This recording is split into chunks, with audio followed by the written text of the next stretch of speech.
I'm Bailey Bates. Here are your headlines from Central Texas. Mold in apartments is one of the most common complaints we hear from our viewers. Tonight, tenants at one apartment complex say they've been dealing with mold conditions for months, and they say it's making them sick.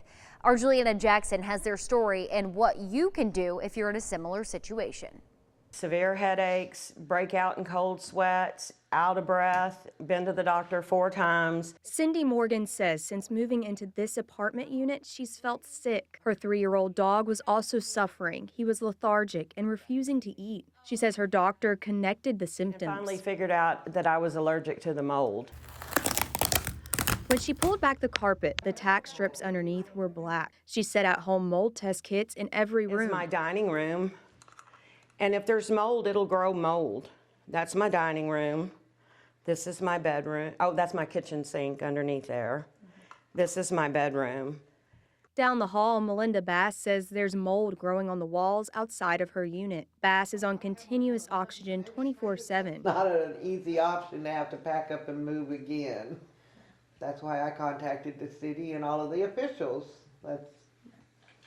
If it don't help me, hopefully it'll help someone else. Moldy apartment calls are the most frequent our team gets. While our investigation continues, we won't be naming the apartment yet, but we can pass on what tenants can do when they find themselves in this situation. Under Texas Property Code, Section 92.052, landlords are legally required to effort repair conditions that affect a tenant's health or safety. Put everything in writing, send it to the place where rent is paid, use certified mail, and keep a copy of everything. State law prohibits landlords from retaliating against tenants who file good faith health and safety complaints for up to 6 months after that complaint is made. The biggest advice is to document everything: photos, texts, emails, maintenance requests, and if tenants believe their health is affected, see a doctor and keep those records. These 3 women are already doing that. They have attorneys, they have medical records, and they have each other. If it's not going to help me, maybe it'll help somebody else that lives in this apartment complex who is afraid to stand up.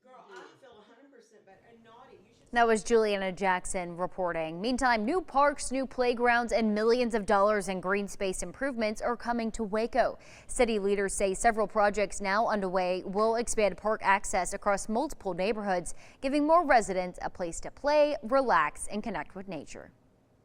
Waco's park system is growing with several new projects underway across different parts of the city. Parks and Recreation Director Jonathan Cook says the effort is driven by community feedback and long-term planning to make parks more accessible to the community.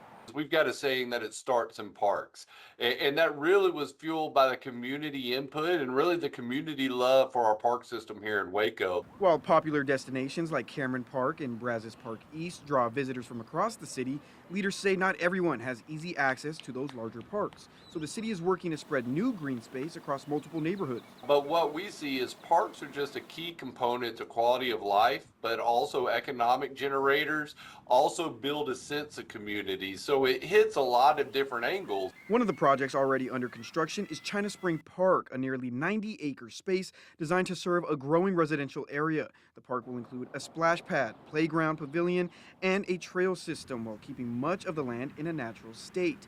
Another major investment is the nearly $25 million Alice Martinez Rodriguez Park, which city leaders say will become a destination park for families across Waco. This is a playground that is unlike anything that we have seen in the city of Waco. The playground alone will feature 3 different sections that will have a cultural Hispanic feel to tell the stories of local leaders, but then also it's open to all abilities, a variety of different sensory areas, and really anyone can come out and play. Closer to downtown, the city is also developing Virginia Dupuy Park, a smaller pocket park designed to serve as a plaza-style gathering space where residents can relax, meet up, and spend time outdoors. With multiple projects underway across the city, leaders say Waco's park system is continuing to grow for future generations. More green space always is good. Those are your headlines from Central Texas.